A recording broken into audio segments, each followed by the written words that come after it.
The White House has described Iran's plan to quadruple production of enriched uranium as nuclear blackmail and called for increased international pressure.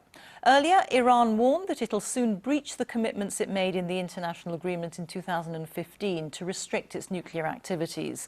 The warning is designed to put pressure on European countries to relieve the effects of economic sanctions imposed by the US, which pulled out of the nuclear deal last year.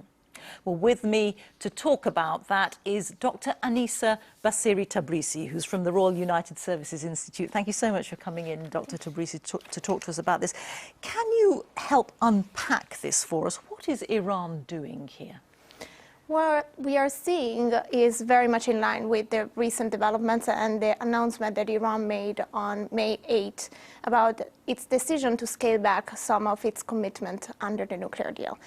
We know that back then it gave 60 days for the remaining parties to the deal to do something that would demonstrate Iran that they are not just politically committed to this, but that there will be some concrete incentive for Iran to remain a party of the nuclear deal.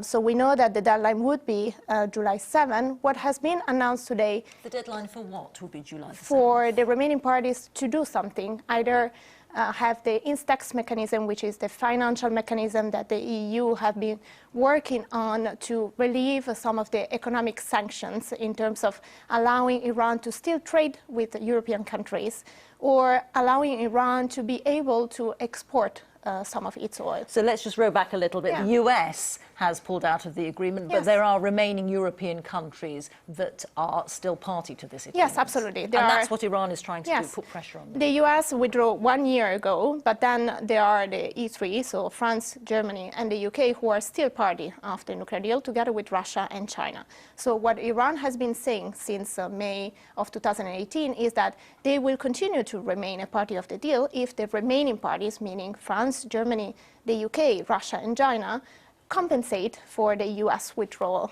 from the nuclear deal. And that compensation, of course, is economic compensation. So it's the ability of Iran to still be able to sell its oil and to maintain its financial access to the global financial institution.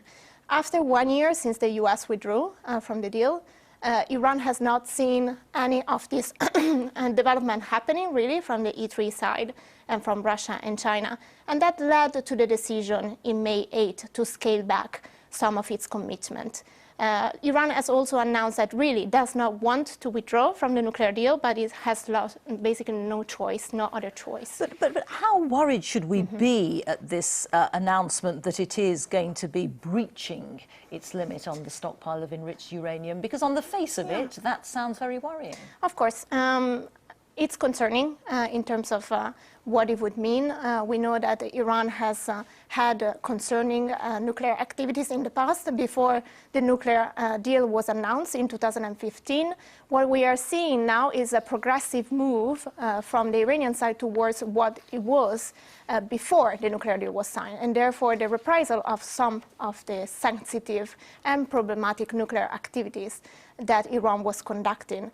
I think for now we are still not seeing a breach of the nuclear deal, but it's possible that over the next 10-15 days, the IAEA, which is the International Atomic Organization Agency, will announce some sort of violation by Iran of its commitment. And if that is the case, then it's likely that the E3, France, Germany, the UK, and the remaining parties, Russia and China, will have to respond, and therefore we'll see some sort of escalation.